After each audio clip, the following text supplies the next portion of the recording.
There we go. Maria, how are you? I'm doing good. I'm so happy to be here. Amazing. I'm so happy to have you here. I've really enjoyed connecting with your work online and very much solidified by your episode of Miracle Voices, which I highly recommend to the viewers of this channel. It's really beautiful. Thank you so much. It was just such a calling of the heart. That interview was actually a last minute spontaneous thing. Tam texted me and I said, sure. And then I was, most of you will hear when you hear the episode, and I'm sure you remember, I was sobbing. Mm. And it was just so genuine. It was so unexpected. And I'm grateful for that. I'm grateful that my heart opened up like that because I know what that does. I know what that does. I know what that touches. I know the healing that takes place when that happens. So I'm like, thank you, Holy Spirit. So I appreciate that.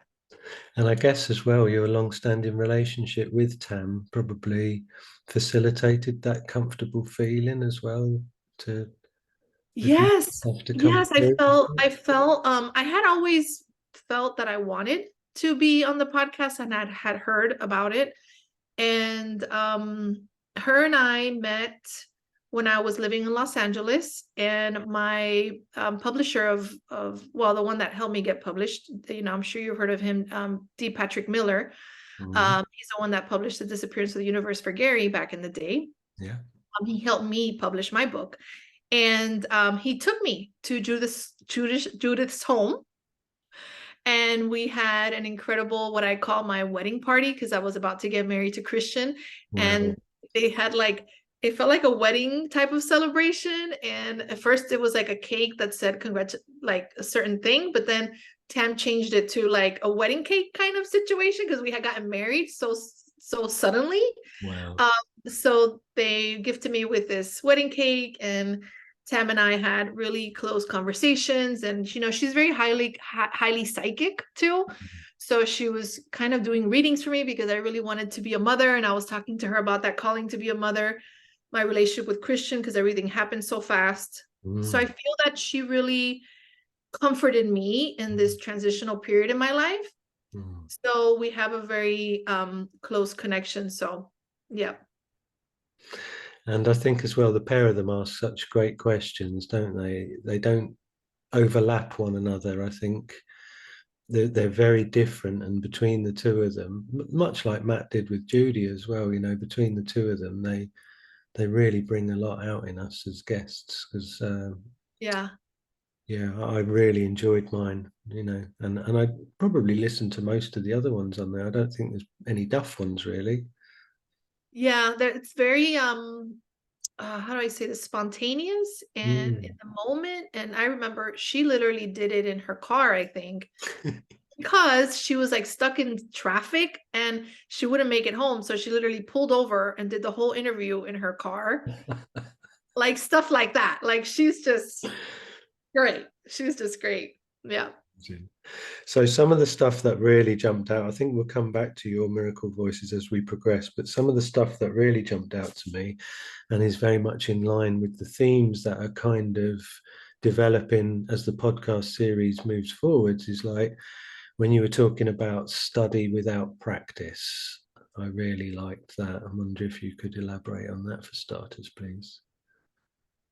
Well, studying, if you study without practice, it's something that hits home for me Mm. just because that was my experience. I felt that I found the course in 1995, and then around 2001, I began studying it, meaning I started going to Mhm. to a group. And I just remember just loving the material, loving the lessons, but at the same time, not experiencing that forgiveness or that happiness because I wasn't practicing it. It Mm. was just a spiritual book and going to the groups and getting super inspired by the stories, Yeah. but not being uncompromising. Like I was compromising the Right. teachings, and I wouldn't learn till like years and years and years and years later that that was a blind spot for me. Mm. That I would read the book, loved it, do the lessons, just very interested in spirituality anyways. You know, I would read other books, and I read other philosophies, just very interested in the mind and feeling uplifted and life having meaning, like always a calling of mine. Nice. But always not like a sense of still like depression. Like I had depression in my early 20s, which I share. I had depression in my early 20s, and I had like a sensation of abandonment through all my relationships, you know, for decades. So for me, it was like, okay, the Course in Miracles is amazing, but I don't feel happy. Right? So that's a big deal. Powerful, yeah. So that's my passion as, you know, facilitating and speaking about the concepts of the Course. My passion is sharing about my blind spot, and which is let's get to it. Let's get to it. No more compromising, and no more making exceptions. Like, really not making exceptions to the Course. Like forgiving even if you don't want to forgive. Like that kind of wanting. Like I'm gonna have, I always say big willingness. I know the Course in Miracles says all you need is a little bit of willingness, but to be funny, I always say you need big fat willingness, because this world appears like it's cuckoo for Cocoa Puffs. And I don't know, like there's a cereal called that, actually, American cereal called Cocoa Puffs. I'm not talking about that Cocoa Puffs, but you know what I mean. It just sounds funny and good, so I always say it. But that big willingness for me is that desire to be uncompromising, to say, I'm going to let go of the victimization here. I'm going to stop personalizing here. I'm going to stop believing that my problem is outside. And I'm going to dedicate myself to doing that. And before, past Course in Miracles student, I was still mesmerized by the illusion. I was still hurting because I believed in the illusion. I was believing that my happiness was in relationships and a man and all these things. And I feel that was just my path, and all of our paths are different, right? I didn't get it then because I didn't have to get it. I needed to live through that. But now, living it all and knowing what I know, my gift is, let me share. If someone from the Course in Miracles listens and says, oh my God, like, this is why I'm studying the Course and I don't feel remotely happy. This is really not, I feel the peace, but something's there. What's always, I am love and I am love, period. It's not, I am love, but let me look for love outside of myself, which is the contradiction, right? I am abundance, but I believe my abundance comes from my bank account, when in truth, abundance is recognizing that you are as God created you. So it's like this synchronicity that I had to find, because if not, I feel like I would die.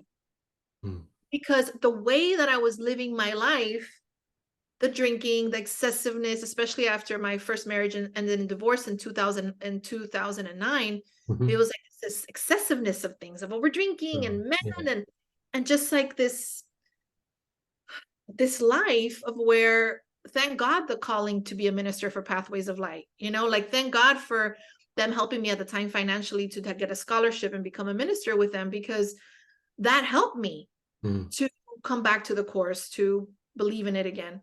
So again, going to your question, there needs to be this willingness to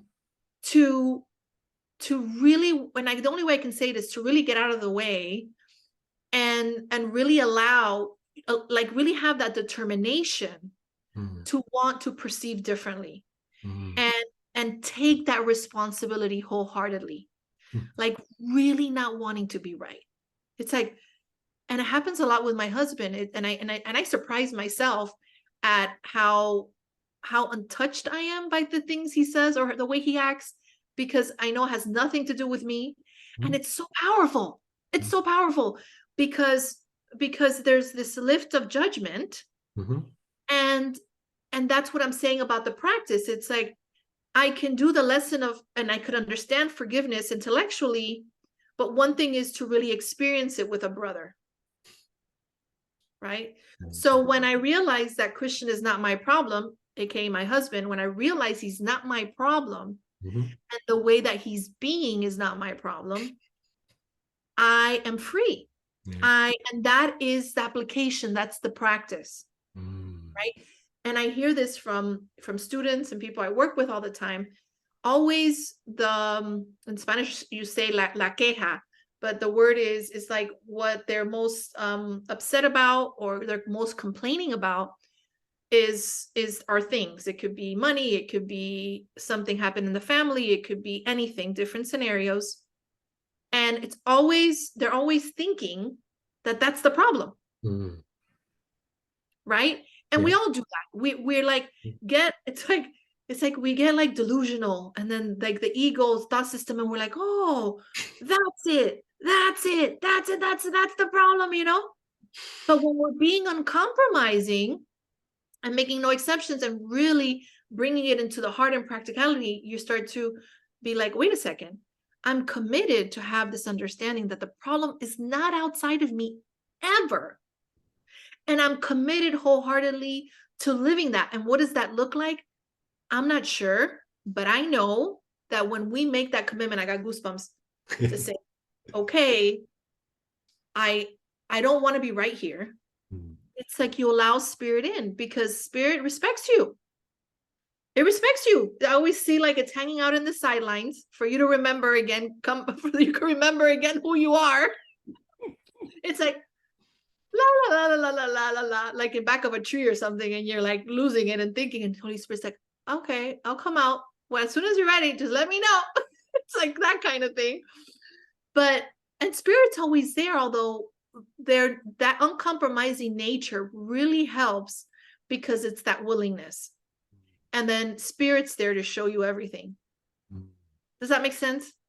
Absolutely, yeah, I love that, because often mention the God's will doesn't oppose, and the sort of vibe from the Course in Miracles of just saying, if you're ready, I'm here. If you're not, I'll wait. And that's in line with God's will, not opposing. It's like we have to, as it says in the introduction, it's like free will doesn't mean you establish the curriculum. It's like it's all there waiting. There's like a gift with a big bow on it, and it's in beautiful sparkly paper. And once you open it, then you can take advantage of that gift, because it is for you, and you are it, and it is you. And also with this, if you think about the lessons where it's like, above all else, I want the peace of God, or I want the peace of God, and to say these words is one thing, but to mean them, and this sort of paragraph based around that. And I found myself sort of, engaging with that in a way of thinking, really, I mean, not everyone can do it because of where you live, but you want to sort of like, don't go, oh, I want the peace of God. You want to actually be somewhere where you can fill your lungs up fully and absolutely shout it at the top of your lungs. And even in a sense, that doesn't need to be a physical act. That can be an intentional movement inside yourself, where you're not just going, oh, I want the peace of God. Oh yeah, I want the peace of God. It's like, I want the peace of God, not with any anger, but just that amount of like willingness to just like really drive forwards with it and take advantage of everything that's just sitting there going, da, da, da, when you're ready, oh yeah, no, okay. And we vacillate, don't we? We're like, yes, I want it, and then it's like, no, I don't, and backwards and forwards, but spirit's constant. Yeah. For me, the uncompromising nature, really making no exceptions to what the Course is teaching, and again, it's going to be different every day. We have more awareness more days than other. It appears in this world of duality. So there needs to be grace. There needs to be compassion. There needs to be allowing yourself to be a hot mess. There is allowing yourself to go cuckoo for Cocoa Puffs, right? It's like this allowing, like I allow myself to be a hot mess, all the time, because that's loving myself. It's like, yeah, of course I'm going to be a hot mess. I believe I'm here and I think I'm this. So of course I'm going to forget. I remember when I had my son, like 3 months after I had my son, I was a hot mess.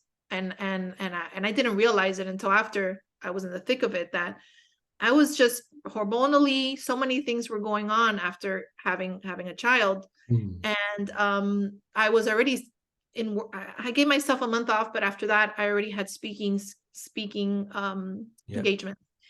And I went to Miami to speak, and I remember I wasn't feeling like myself, and I just went to the other room, and the lady says, "Hey, you want to go to this room and sit down and take a break?" And I said, "Absolutely." And I just started crying. She's like, "What's wrong?" And I was like, I'm just so sad. I'm so disappointed. I don't know. I feel like this sadness, and there's like 30 people waiting for me in the other room. And then I remember that she said, "It's okay to be a hot mess. You know, you just had a baby 3 months ago. Like, you have a newborn. It's like, it's okay to feel the way you're feeling and just be yourself." So I went out, I sat down, and again, this workshop is called Live Your Happy, or something about happiness, right?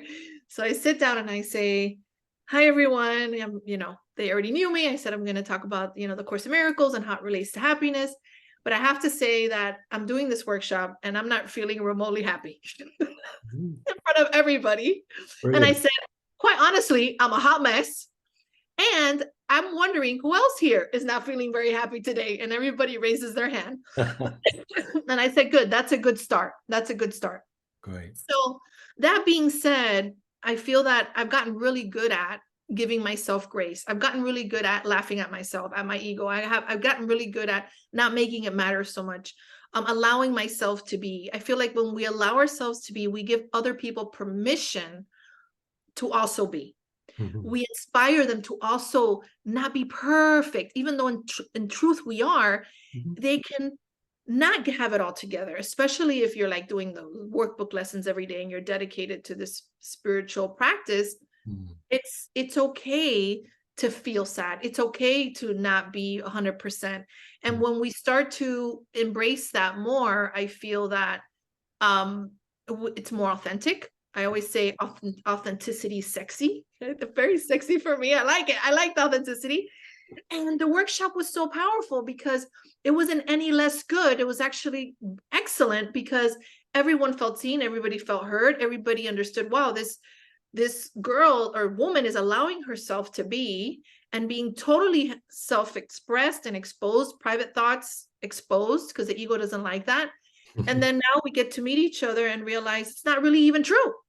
Yeah, brilliant. But let's give it some air. Let's give it some voice. We're taught in the society in a lot of ways to kind of repress, or even if you're a course student, like, you could pretend a little bit, or spiritual bypass.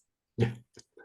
It's just so nice when you're just not feeling good, and just, it's okay. Grace, compassion every day when you're practicing. You're being uncompromising as best as you can. Sometimes it's going to be better than others, and it's just like a wave, and you just ride it, with grace. Amazing. I'm thinking of the word permission as well, listening to you talk.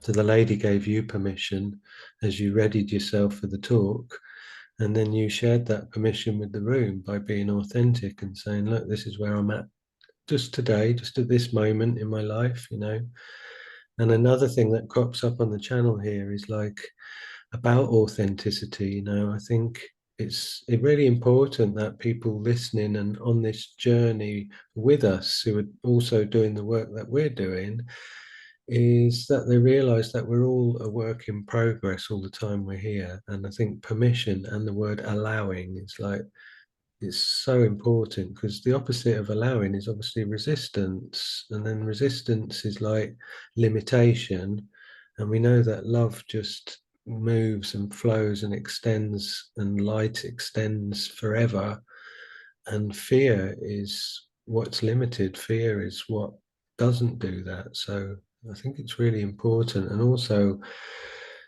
speaking to a couple of people on the channel and stuff, talking about the fact that truth has a frequency.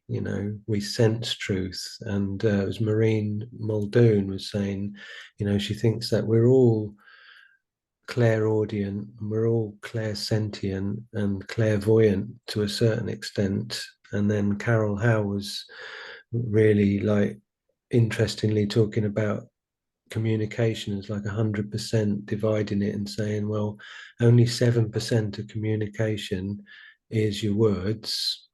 The next 23% is how you animate yourself and deliver those words with the tone of voice and your body.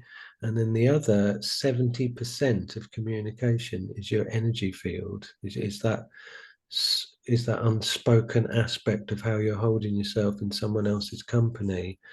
And we're all trying to learn this really beautiful system, and we know it's very dense. We know like 31 chapters and 1,300 pages compared to some potential systems which you might be easier and not so cerebral. It's good that people get to draw that same breath and go, oh wow, we're all having days where we go, goodness me, what's this all about? And then we're all having days when we're just riding the crest of the wave. And energy in life is a movement, isn't it? It's not a static. It's not, someone hasn't taken a photograph of an energetic state that is just reproduced along linear time, and it's like, oh, every moment of every day is just pure bliss now that I've discovered this. It's like, no, none of us are going to fall for that, are we? We're going to be like, what's going on here? So I think, again, that was really good stuff of getting to know you as much as you can, watching your stuff kind of thing. And the Maria Loco stuff really made me laugh. And you're giving Maria la Loca, yeah. That's what I call myself when I'm losing it. I'm like, oh, there she is. She's believing that this dream is real. She's believing the problems outside. There she goes, Maria la Loca. I always tell people to have fun with calling themselves, whatever they need to. It just makes it light, it does. We've got to make it light, because that's the whole deal, isn't it? It's like remembering to laugh. The tiny mad idea. Mm-hmm. The Son of God forgot to laugh. It's like, well, I like to say the huge sane idea. Let's remember to laugh. And it's like, let's have a happy dream. Be happy learners. Yep. Amazing. So something I really liked was about your drive to understand oneness. And yeah, you kind of like transmuted that experience really into the desire of, so like I guess the experience of not understanding oneness was something that you then turned into your motivation to understand it. That makes sense. Yeah. I think so. Yeah. Um, I always felt, and I'm sure a lot of people can identify with this, I always sensed a sense of feeling the separation, like for many years, even when I was studying the course again, it's like the sense of separation, or the sense of individuality and like needs outside, like to have the needs met, and things done and success driven and things like that. Completeness, like having things outside complete me.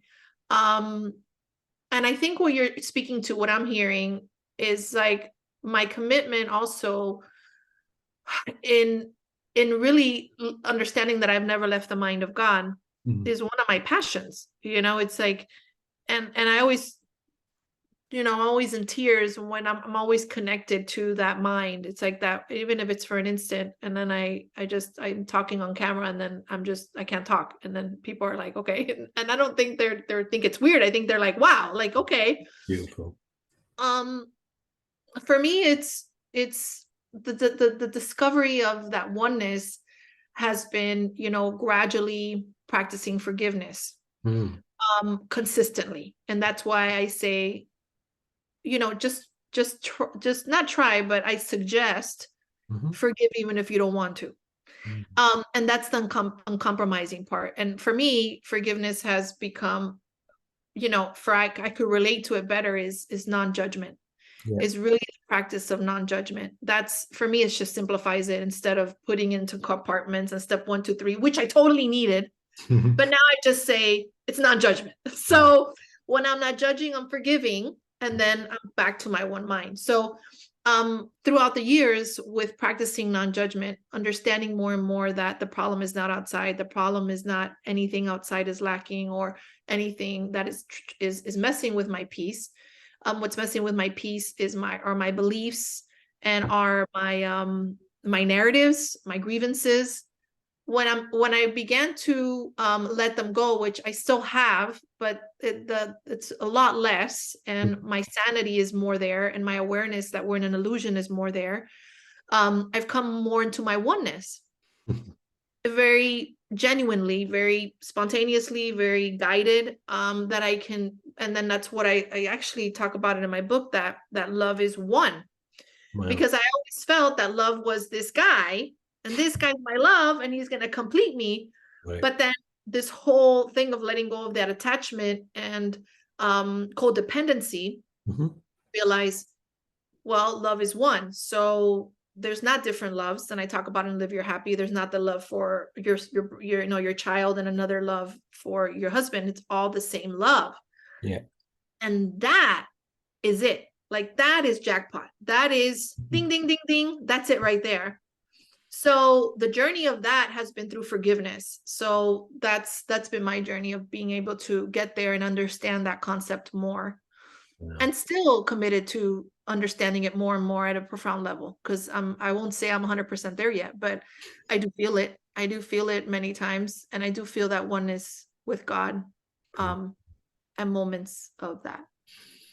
Gorgeous. Yeah, and again, another thing that's sort of developing through conversations here is forgiveness is a passive, I don't know, concept almost, in a sense, because forgiveness only has meaning if there's the counterpoint of judgment.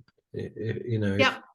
And judgment is an activity. Judgment isn't passive. Judgment is leaning in, rubbing your hands, and making a series of decisions about someone, about their behavior. And interestingly, coming back to something you were saying a little while ago in the chat, 5 or 10 minutes ago, is like, it makes me think about when people position themselves in, say, like what you were talking about with Christian, where you got to the point where you don't take it personally, so you allow someone to be who they're being with, but there's a very human thing that we do of putting ourselves in to the thinking of someone else, imagining, because we don't know.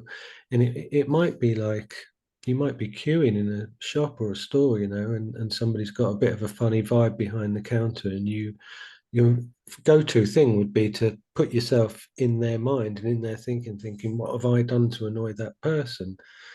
And the reality of it is, in their dream, there's something in their mind. It could be from a week ago, but they're still carrying something, aren't they? So it's very much a thing for us to position ourselves in someone else's thinking. And because forgiveness is completely passive, if forgiveness is like the absence of judgment, but then judgment isn't eternal and judgment isn't real, then if judgment dissolves and it's not an available option, forgiveness doesn't need a name, because it's just an aspect of love, which is all encompassing and has no opposite. I always think of forgiveness in this way too, which for me is helpful, is that forgiveness is only needed in the world of illusion. Like, forgiveness is a tool that we have, that I wholeheartedly believe that we've been given to be able to remember God again in the dream. So I feel like it's like a little magic superpower. I feel like forgiveness is like a superpower that we have, that we can use in the dream, but it's not needed in the mind of God. Yes. Where we are always, because there is wholeness, there's this completeness, there's no lack. It's just, there's no judgment. So forgiveness is not, so I always see forgiveness as a tool that we can use to come back to what is really true. So that's why I feel it's so powerful, and that commitment, again, going back to uncompromising nature, is forgiving even if you don't want to, and I always say that it's like, the time has come. That's another thing I do. The time has come. Like, let's do it. It's like that. It's like, let me be people's cheerleaders. It's like the time has come to really accept that peace, that joy, that happiness. Like God's will for you is happiness. Like the time has come. It's like, for me, I'm so passionate about that. I'm really passionate about that. I think we're benefiting from where your passport was generated, aren't we? We've got your South American energy behind all of this, having none of it. The passion. Yeah, I guess I didn't see it that way, but yeah, I remember that's a funny story, because when I first started to dabble a little bit in being a teacher and doing things and such, I had been an actor for so many years. I had been acting and modeling for over 20 years. That's what I did for a living and for my life and career. So when I was guided to be a teacher, which was little by little to be a facilitator, is that I for some reason I started to do videos at the beginning of my YouTube channel that was called Maria Coconut TV. And the whole thing about that was like, you have the coconut, which is the Holy Spirit, and the ego, which is the ego's nut, and coco is the Holy Spirit. I don't even know how I came up with that name, but it was Maria Coconut TV. So I mean, if you look at my channel, you'll see like the first like maybe 50 videos all about Maria Coconut TV, how to deal with your nut, which is the ego. That's how it started. So little by little, I remember a dear friend of mine from St. Louis, Mary and John, they had seen one of my coconut videos, and they wrote me a message. They said, and I had actually done something. They do pause for inspiration, which is like this process to listen to the Holy Spirit, which is based on the course. Nice. And it's called the pause. And I did a video on that. So I told them, oh, can I use, because I got it in the mail. And I said, oh, can I do these steps in my channel? So John calls me after he saw the video I did, because they said yes and such. He said, oh my God, Maria, you have to go to the Course in Miracles conference. They're going to have a conference, and you should go. And I will be willing to pay your flight to go and everything. Then you can meet Tony, which is the coordinator, and you can go and all this stuff. And then he says, we need more joyful teachers, course teachers. Like, he said that to me. He says, you're so funny. We need that. So I'm going to support you. I was like, okay. So I did end up going to the conference. I met Tony. And then after that, I began to be a speaker and a presenter at these conferences. And that's kind of how everything took off. But to be quite honest, what I'm trying to get at is that when I had this calling to leave my career as an actor, I had said this to myself internally. I said, if I'm going to be a teacher of God, I'm going to make it fun. I'm not going to make it matter so much. And I'm just going to do this. Like, there's no attachments, filled with wonder. And I think that makes it more fun for me to do this, because I made my acting career so serious. Right. And I was so not at peace that I said, I'm not even going to go there. Like with this new God career, I call it my God career. I'm not even going to make it matter. I'm just going to show up, just kind of like what you've done with this podcast. It's like, I'm just going to serve and have fun with it. So that's funny that you say that about the passion and the funny, because I feel that that's like kind of how this all started, was the way my personality is, and bringing that to the course and its teachings. Brilliant. Authentic, truthful energy of a work in progress, fluctuating between the good days and the bad days, and people pick up on all of that. And interestingly as well, when we do stop to take things personally, and when we do understand about being able to tell our story with all of the brutal aspects to it, when there has been depression, and when there has been just no light or very, very little light, when you let that go and you can tell your story without breaking down in tears, or without having to stop and pause and compose yourself, and you realize that that's evidence that you're starting to process it and get beyond it, then when you do tell your story to people and they find out that it has been difficult, and yet now you're in this position where you're giving off a lot of light and joy and happiness and uplifting energy, that is so inspiring to people, because it becomes like a surprise, like when someone go, well, it's all right for you, isn't it? You were born with a silver spoon in your mouth and you've got everything you want. It's like, no, hold on a minute. you're seeing this snapshot now, you're seeing this version now. But if you want to talk about everything that came before that had to be worked through to get to now, then we can and talk to you about that in a way where it's almost like not fictional, but you're not invested in it, are you? Of like needing to Yes. remember. And you know, obviously again, that's why your story with your father, you know, and with my own journey with my own dad, you know, and how I was able to turn that into something that I was grateful for with him, because it helped to show me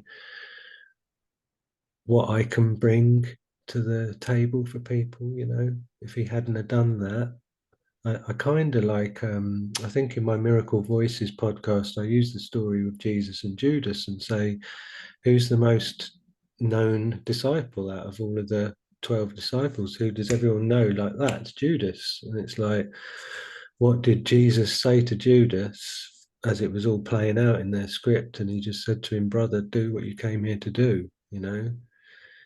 He and those people who do the hardest things for us.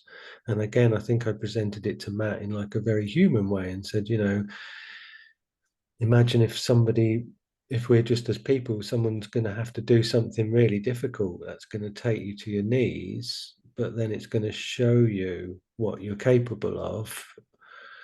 Most people go, oh, no, I don't want to do that. You know, can I just be the person who brings you in some tea and sandwiches at 3 o'clock and every day? And you just, oh, hello, how are you? I'll have that role, please. And then the person who goes, all right, I'll do that for you. I'll be the one who like takes you to that point where you think you're going to break. That the gift of that person who offers to play that role for you. And you know, it was very powerful when I listened to you saying about how you understood that for your dad, and how I think you described him as being quite jealous, perhaps, and if he'd have lived longer and alongside you growing up as a young girl and a young adult, and now a woman and a mum and a wife, then the restrictions of those characteristics would have not enabled you to blossom and to flower.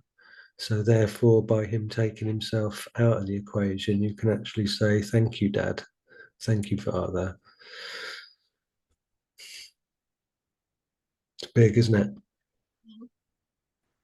Yeah, it's powerful It is because powerful. um it's a powerful teaching because it's like you get to see it in such a radical way. Mhm. It's not the victimized way anymore. And it's he did it, it's actually he did it for me. Selfless instead of selfish. Yeah. And my whole narrative when I was working on it, I'm all about feel it to heal it. I'm all about processing feelings. I'm all about bringing them up. I think it's, again, authenticity is sexy, like really let it out. Mm. And to really go there and see that through the process of looking at my story around it, and that selfishness, like he's selfish and all that. And then the revelation that you just shared that I had was big, because to see it as a gift, Mm-hmm. the narrative completely changes and the love just busts open Mm-hmm. in such a radical way. And it's funny because now what's coming up is when I had an ectopic pregnancy in 2014, of where I lost, actually also not also lost the baby, but I also lost one of my fallopian tubes. Right. And I remember the same thing. I remember processing it and feeling, this is not a loss. I Mm. haven't lost anything, but I've gained everything. And that is just radical to see it that way. And I saw it like that in the hospital. I was like talking to God. I was like, God, how did I get here? Like, I feel so guilty. I feel so embarrassed. I feel so, it was all this. Mm. And then I had this epiphany literally in the hospital bed, of where I saw that old movie Cocoon. There's this old movie Cocoon, and I Mm. visualized myself in this cocoon, like within the love of God. And then what I channeled in the mystical experience I had on that bed was, oh my God, I haven't lost anything. I gained everything. Like, it's impossible for me to lose anything. Like, I was like, what is happening? It was like so powerful. And that's the same experience I had with my father, of like that radical perception of fear and love in such a radical way that is freedom, not only for me, but for all of us, because we're all connected. So it's like, the more that we forgive, I really wholeheartedly believe that it ripples. Oh, It totally. ripples, No, yeah. not just for me. So it's, I don't know, it just blows my mind. It just blows my mind in such a great way. That's, yeah, amazing. And also that's why, it can be simplified right down to just you accept your part in the atonement. And it's like you do your undoing, you clear your decks, you get rid of your interference to love's eternal presence. And it is a gift for the one mind that we all share. It's the only gift that we can offer, because I can't come to America and climb inside your head and sort your perception out, and you can't come to England and do the same for me. But together we can do our part where we appear to be in this dream. And if all 8 billion of us do the same thing, then the interference is the forgetfulness. I think in the course it sort of says remembering to forget or forgetting to remember, that's sort of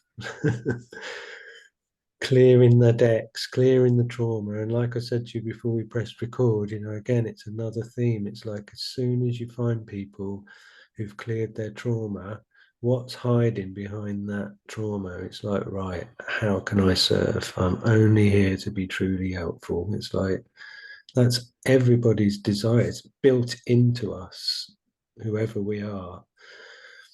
And then our qualification becomes the experience of what we've been through, and the individual experience that we then are able to bring to the table. Because although experience is individual, it's also shared, isn't it? Which is why we relate to one another, and the specifics kind of dissolve because you understand. I understand what you've been through, you understand what I've been through. Other people listening and joining us in this conversation will understand it. And then trust and hope and belief and all of that lovely knowing that there's a bright side to it all. There's an answer. There's a, And trust is such a big word, you know. It's funny because my chapter 9 of my book, Live Your Happy, ironically enough, the chapter is called Live Your Happy, but the whole chapter is about trust. Old trust and new trust. And that has been so powerful for me to trust, to allow, to know that everything's exactly perfect. It's that trust in the moment, like I don't need, again, going back to, I don't need to manipulate, I don't need to control, I don't need to try to play God, try to do God's job, be so arrogant to think that I know what's the best, right? It's that arrogance of, oh, I can do it better than God, and I know what's best, and the best is X, Y, and Z. But really, like, letting go of the reins and saying, I'm filled with wonder, and letting God do its job. For me, that's trust. It's like, I don't, I have no idea what's the highest and best for me. And I get honest about it. And then I also say, I would love this. I would absolutely love this. Like, one of the biggest things was I really wanted to be a mom. I would love to be a mom. I really would love this. Holy Spirit, I'm going to give it to you. And I let it go, because I don't know what's the highest and best. My mind, my intellectual mind thinks that this is the best for me, but I have no idea. So that's like trust to the max. That's like Olympian trust. Letting go of what you think you need, or what you think is the best thing for you, because I feel like half the time we have no idea what is like the highest and best, in the sense of intellectually, in the ego mind. Yeah. It's brilliant, because that's also like I need do nothing, and we know how powerful that is in the Course in Miracles. It's the same thing, because I need do nothing is the same message of trust, of going, well, I don't know what's going on here. I haven't got the full picture, you know.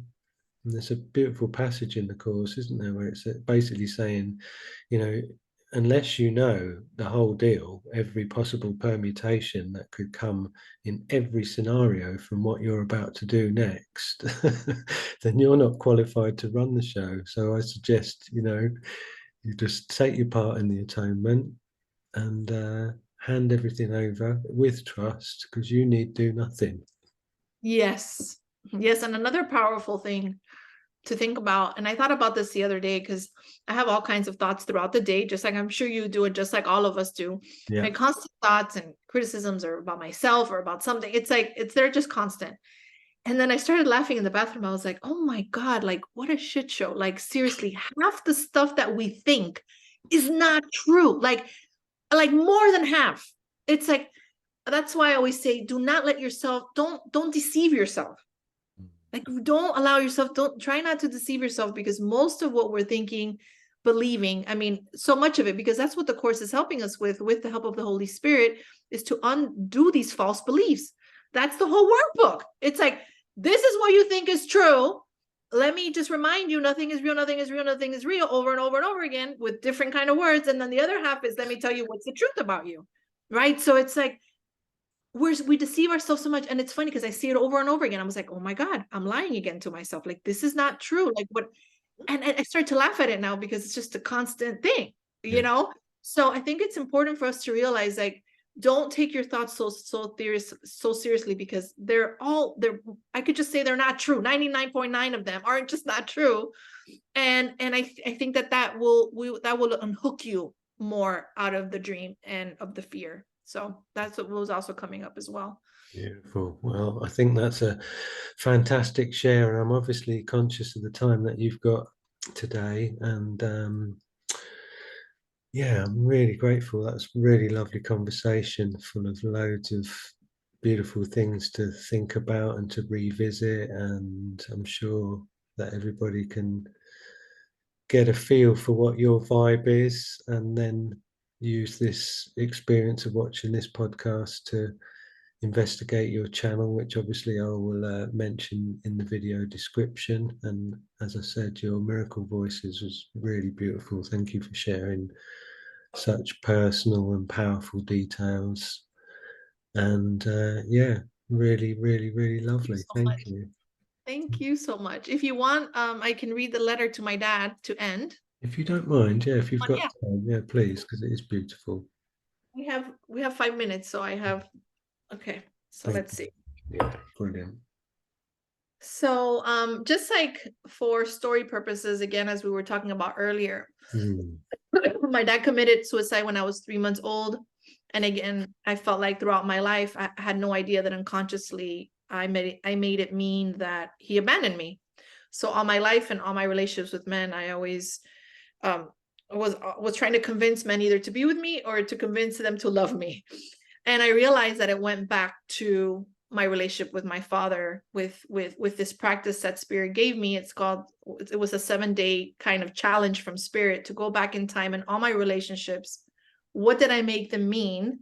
And then what is the truth? So Holy Spirit was telling me what's the truth about each relationship. Then I had to write a letter to each person. I mean, this was like a big workshop to the max. It was like, all I did was cry for 7 days. So this is the letter that I wrote to my dad. And in my book, Live Your Happy, I also, in the Fearless chapter, I give the steps on how to do this practice. And I call it the 7-step forgiveness practice. But for the book purposes, when they edited it, it was under the Fearless chapter. So they made it the 7-step fearless practice. But it's important for everybody to know that it's a forgiveness practice, actually. And that's the name of it. So within that, I share the letter to my father, and it goes like this. Daddy, I never got to tell you that I love you. I'm sorry for all the pain you went through, and I trust you're in a better place.